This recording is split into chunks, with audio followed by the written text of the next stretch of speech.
Hello, everyone. Welcome. Thanks for joining us. Just going to keep letting people come in, and as people are entering, perhaps if you don't mind, just jumping into the chat and letting us know where you're joining us from, geographically, I mean. Are you in Adelaide? Are you coming from regional or somewhere else? Let us know in the chat as I admit other people in. And good reminder for me just to set this as auto enter next time instead of making you all wait.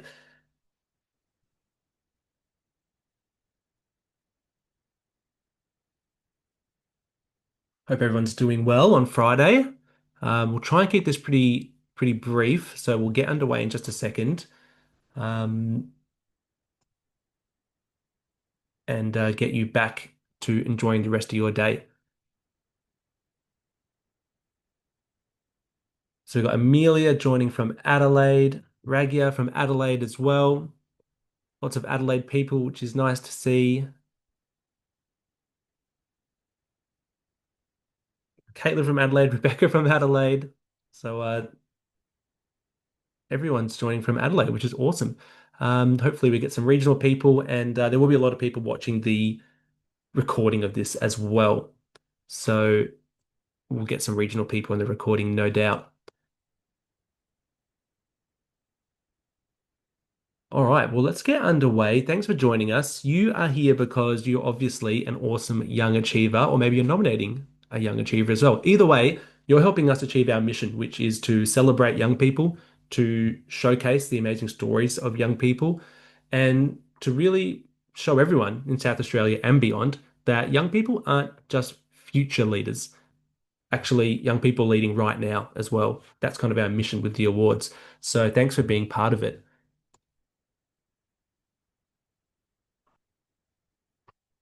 Some topics we'll cover this morning, this afternoon, whatever it is, it's Friday, forgive me, is why it's worth taking the time to submit your nomination. It's one thing to kind of start filling out the form and then I don't know if anyone is like this. I've heard this a few times. They start answering the questions and going, oh, okay, this might take me a little longer than I expected. So I'll let you know there's a couple of reasons why it's worth taking that time. I'll cover some practical tips from our awards team. So we've got, myself, I've been with the program for 13 years now, coming up on 13 years. And then all of us have been multiple years now. So we've got some really good tips just from our experience filling out the form and that kind of stuff. And then maybe the juicy one, what are the judges looking for? Obviously, we can give you all the tips until the cows come home, but we're not the ones, our team aren't the ones who are actually making those judging selections. We organize and facilitate a really robust judging process, but we have absolutely no say in who is shortlisted, who is selected. So I'll let you know what the judges have told us about what they're looking for. The next steps. So, what happens after you hit the submit button? There's a lot of stuff going on in the background, and it's easy to hit that submit button and then kind of not really think about it and realize what's going on. So, I'll let you know what happens behind the scenes. And at the end, we'll have a Q&A session. That said, if you've got a question, that's really on your mind, don't need to save it for the end if you don't want to. Feel free to either pop it in the chat or you're welcome to take yourself off mute and just ask away. No problems at all. Otherwise, we'll have that space at the end. And one thing I will say is I mentioned at the start that some people will be watching this recording rather than live with us, and they won't get the chance for questions. So if you've got a question and you're not sure about, whether you ask it, some people think, oh, it might be a silly question. There's no such thing as a silly question. And someone watching may have that question, but they don't get the chance. So by you asking it, you'll be, and I'll be able to answer it for them as well. All right, so on to our first topic, why it's worth taking the time to submit. Well, firstly, it's really simple. So we can share your story. If you don't actually submit the nomination, we don't get a chance to celebrate you and share your story through the awards. And we do that through a few different ways. Firstly, we love to post on our social media channels about our nominees. So if you are following us on Instagram, the tag is at Young Achiever Awards, or on Facebook. We try and celebrate as many nominees as they're submitting. So we're not just waiting until the end. When you do submit, you'll get a little email that says, can we feature your story? And then you can just basically give us your permission. But also, if you do let us know your local paper, which is a field in the nomination form, we will actually send a media release to that paper once you've hit submit. and we encourage them to share a story in the local paper because whilst we have, 7 News, they're amazing statewide major media partner, local news as well. They're always looking for stories, and if we can feature, local stories as well, and then statewide, then we can hit each level of media. Number two is one that, I probably didn't expect when I first started working on these awards, but we hear it time and time again, is that going through the nomination process, answering the questions is a real reflection opportunity. It gives you a chance to kind of look back and think about what are some of the wins you've had over the last year, 2 years, whatever it is. It could be the challenges too, and importantly, how you've overcome those challenges. So we don't usually take that time to take a moment, think about our journey. Often we're just thinking about what's in front. What are we going to do next? So that is actually a kind of almost a hidden gem as a bonus of this whole process. And we hear it, like I said, really, really often. So as you're going through, take that time if you get it to think about, where you are in your journey. And sometimes that can help us inform where we're going as well. Next is the awards process is full of networking and growth opportunities. Obviously, down the track at our awards night is the major one. To be in that room with corporate community leaders, government representatives, and of course, your fellow young achievers is pretty special. And we get some amazing stories of people who network with their fellow finalists or even the semi-finalists and nominees, and they partner up, whether it's just really simple things or something more. We've had, businesses who are maybe it's HR or the consultants, and then they end up working with their fellow finalists as clients and long-term journeys. It's really, really cool. And also, we had this amazing story in last year's awards where um, one guy who was the owner of a small business, his sponsor ended up of his category becoming a client because they reached out and said, "Look, we're looking for someone who does that service anyway. We're going to go with you and support you." So there's so many amazing opportunities. And they kind of reveal themselves as you go through the process. So also the last one, just the old adage, you got to be in it to win it. And that doesn't necessarily mean being a winner in the Young Achiever Awards for your category. It could also be other things. We love to find opportunities for little promos and prizes and giveaways wherever we can. And hopefully we'll be announcing some more things like that soon. But those opportunities will be for our nominees. You have to submit the nomination to get that. So just another reason to submit and give yourself a shot because you never know. The other thing I always hear is people say, "Oh, I'm never going to win. It's fine," and then they end up becoming a finalist and they're shocked, and they end up becoming a winner and they're even more shocked. So you just never know. So why not give it a crack? All right, so practical tips from the awards team. Some of these are boring, but we still think they're worth sharing. So, firstly, we suggest using Google Chrome as the browser. It's, as far as I'm aware, definitely the most widely used browser. However, a lot of people using other things like Edge or other independent ones. But because our website, admittedly, the nomination form is a little, old and a little dated, it works the best on Google Chrome, and it also does work the best on a laptop or desktop computer. Apologies. I know it's easy just to jump on our phone sometimes, but it will work the best in those methods. Secondly, ensure your name is listed how you want to be referred to on the certificate. And I should add to that slide actually throughout the awards process. So if you think about like if you are nominating on behalf of a group or an organization, to just make sure it's listed correctly as you want it to be referred to, and even your name. We do see sometimes people have like their nickname or their middle name, and that's okay if that's how you want to be referred to. So as I mentioned with media releases and with our social media, just think about however it's listed in the form in the contact details section. That's how it will be referred to moving forward. So it's just a common one we see that, we post about someone and they say, "Oh, why did you, put my middle name in there?" It was in the nomination form. The next one is to write your answers in the way you feel comfortable. So it could be first person, could be third person, anything like that. I think there's no right or wrong way to do it, to be honest.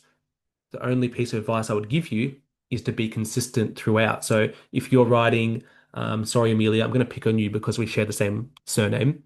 Um, if you start writing, I achieved ABC, and then later on you start writing Amelia, was excellent candidate for this, or whatever it was. It just throws judges off a little bit, and it can be confusing. So just try and keep it consistent. And I've said here, like you can use dot points, whatever. But my number one tip actually is to write just the way you feel comfortable and inject your personality into it. Because if you think about a judge reading over 50, 100, plus nominations in a category, or an executive panel across all the categories, it's human nature when you're reading that many applications that things kind of bleed into each other and sound the same. So if you inject your personality, if humor is a way you communicate, pop that in the nomination form because it's going to jump off the page, off the screen. Um, and again, I guess the other thing I would quickly say about that is if you're in like a scientific field or something where there is, particular jargon or acronyms, just make sure you're kind of explaining that. And just be mindful of how you're writing it. The last one is just to raise this with everyone that you can enter into two categories. Again, it comes back to that you've got to be in it to win it. Sometimes people will say, "Oh, I'm not sure which category is the best." It could be career achievement, it could be creative achievement, whatever it is. Go into both. You can enter up to two categories, so that is the maximum. But if you're not sure which category to go into both. You can just copy paste a lot of the information across. The questions are different for each award category. However, they're written in such a way that you can usually use a lot of the same information. Um, and this is where, things like AI, if you are using AI to do some of your content, I would suggest rather than using it to write the bulk of your content, use it to tweak. So you might compare the second category. How are those questions different? How can I use my existing content for these categories? And that's probably, I need to add this to the slide to be honest, or even a whole webinar on using AI for awards applications. Judges know they can easily pick it if you're using AI to write the bulk of your content. If you're using it to tweak, to refine, to summarize, that's totally okay. And of course, use things that are going to help you and be to your advantage. But I guess that's the last little practical tip is that, yeah, don't let AI be that personality or that human side. That's not what it should be used for. Just got a question here. Is there a way to have the name updated if someone else has nominated you? That's a really good question. Um, so if someone else has nominated you and then you're now completing the application, which is really common, and we actually encourage our nominees to be the one answering a lot of the questions or at least having input, you can update it. It's no problems. The contact detail fields are fully editable.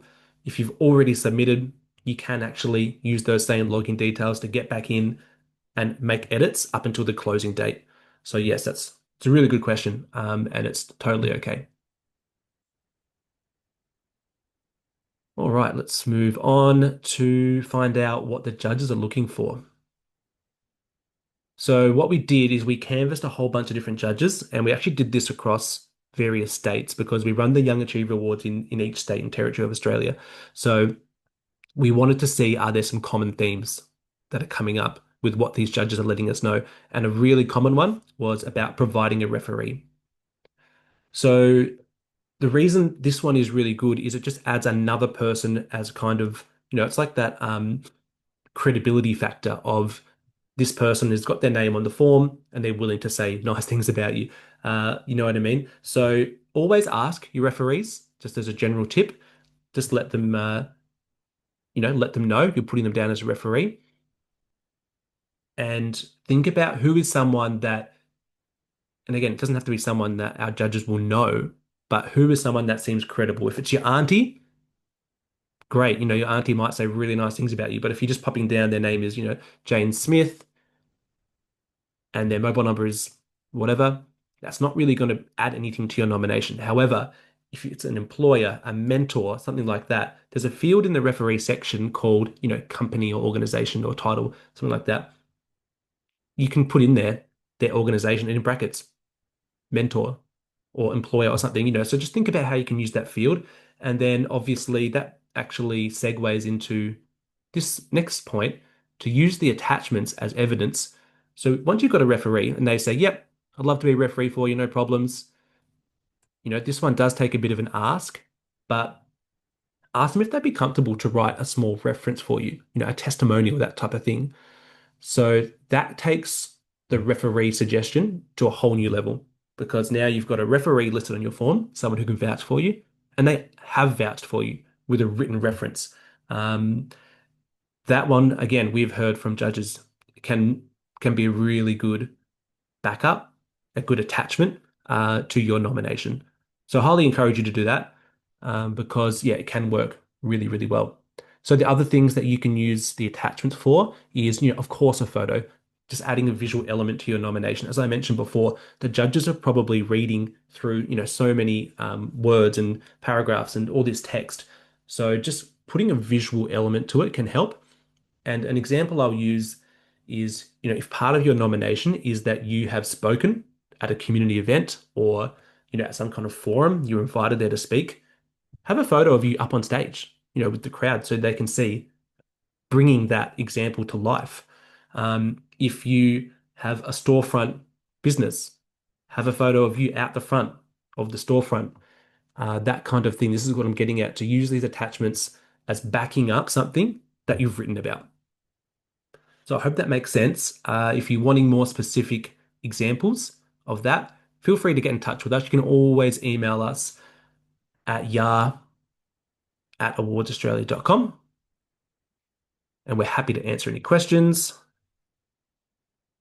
Just going to pop that in the chat in case you don't have that email address, but I dare say if you're here in this webinar, you've probably got an email from us already.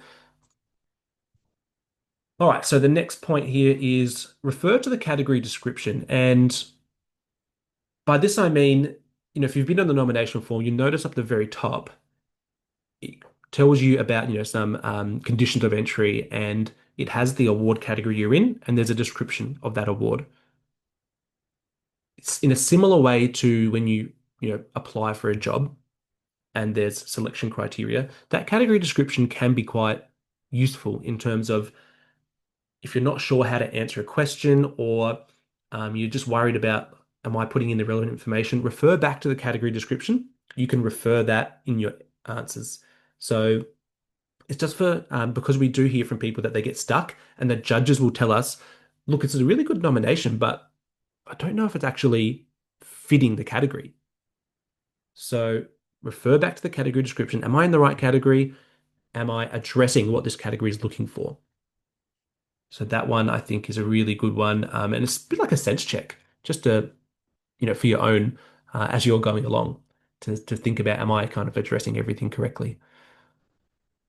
The next one is about showcasing your purpose and impact, which sounds very generic and a little airy-fairy. However, again, this is because multiple judges have told us that this is what they're looking for.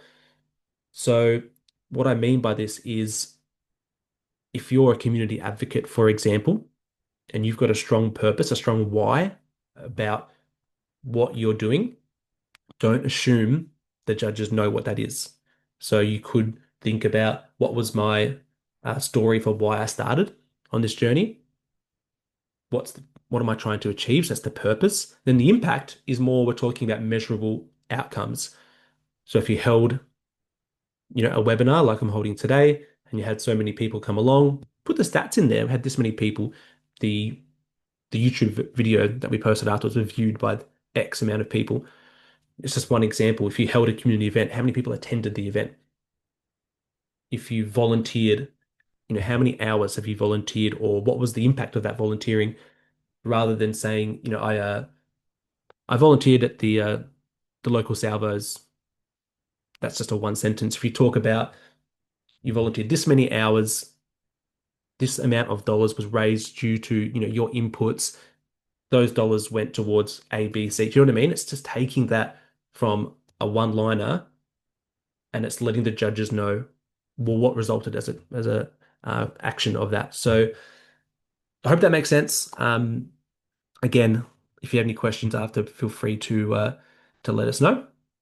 Then I'll try and give more specific examples, which sometimes is an easier way to describe that one.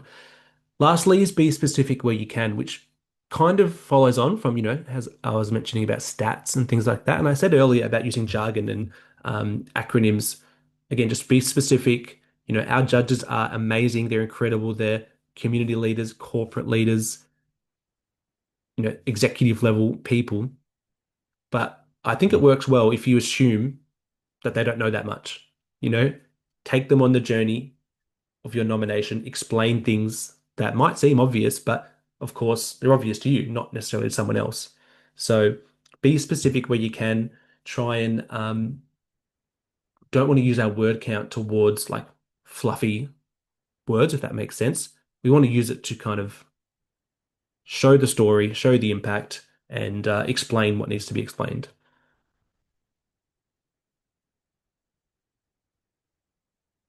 So once you've done all that, you've hit submit on your nomination.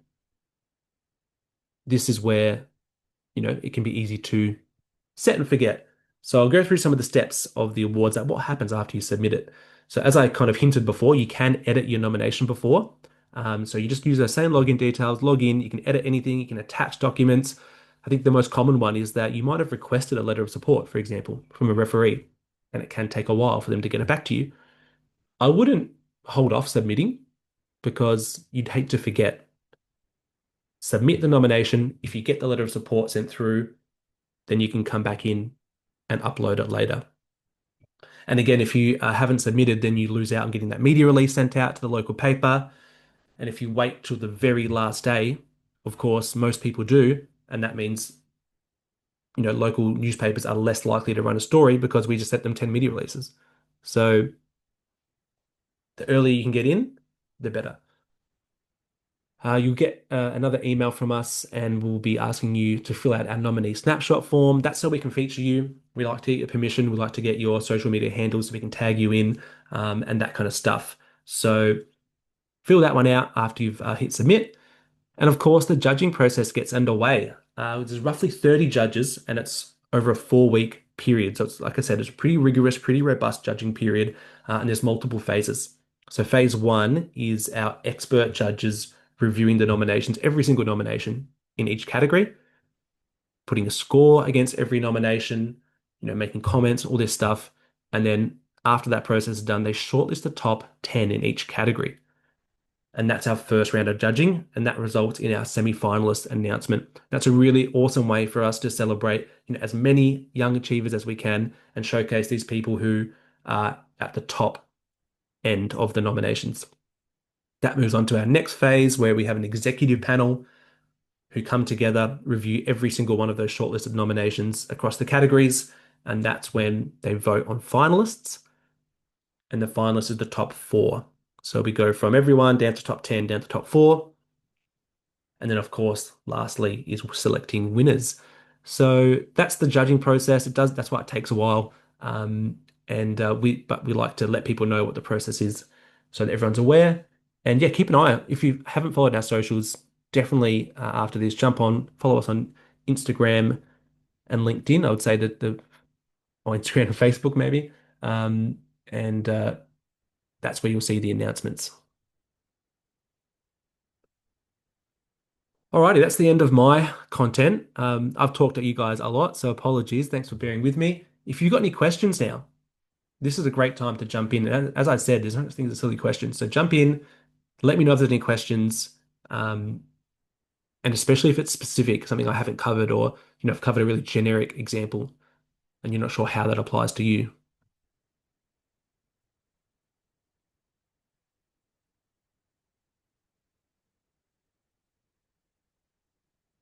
Or if you don't want to ask your question in front of everyone, I popped our email, yar@awardsaustralia.com in the chat. Send us an email and let us know your question, and more than happy to answer it over email. Hi, Reese. Sachin, how you doing? Thanks Yeah, for jumping thank on. you for the insight. I just have a few questions. Yeah. I've nominated for Adelaide University STEM Award, and I wanted to know for that category, will the judges be a specialist in the category, or will it be really someone who is not a technical person? So the question is, how technical is too technical for that? It's a Uh, really good question, Sachin. So yeah, the Adelaide University, they do provide technical judges from their science faculty. However, because there's so many different fields, of within that faculty, the chances that they're an expert in your exact field, may not be that high, but they are technical people, if that makes sense. They're, professors and lecturers in the fields. So you can be technical for something like the STEM award.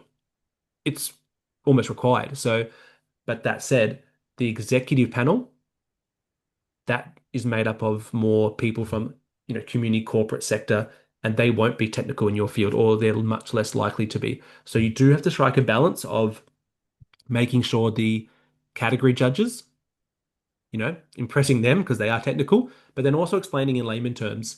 And that can be where, if you run out of word count, using the attachments to, like, you could have a whole attachment on um, explaining and then your field, whatever it is. You know what I mean? It just kind of gives them some insight. But it's a really good question. And I would say that one is slightly tricky, granted. But yeah, there are ways to do it. okay, another question is like, how do judges treat claims which do not have a number attached to it? Like you mentioned in your talk, so X amount of dollars, X amount of people. So, is a conservative wording better once you don't have a hardcore number with you, rather than Yeah, just guessing the number? it's not always possible to have, an explicit number. So that was, I guess, just a generic example. So, do the best you can with that. And Okay. I think, yeah, just be specific where you can, and definitely don't, make up anything. Just kind of do what you can, and if you want, email us when you're ready to submit, and we can read over it, and have a little look, and give you any personal feedback as well. Thanks, Reese. Thank you.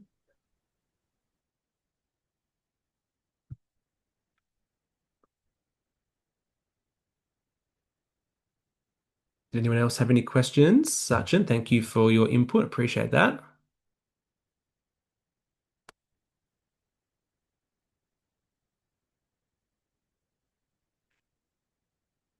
All right, if no questions, that's totally fine. Just a reminder to these are the different categories, sorry, that you can enter into. If anyone's wondering, the age cutoff is up to the age of 30, but that was by the end of 2025, if that makes sense. Um, youngachieveawards.com is the place to go for all of that information. But yeah, we might leave it there and enjoy the rest of your weekend. Happy nominating, all the best for this process. And yeah, can't wait to share your stories.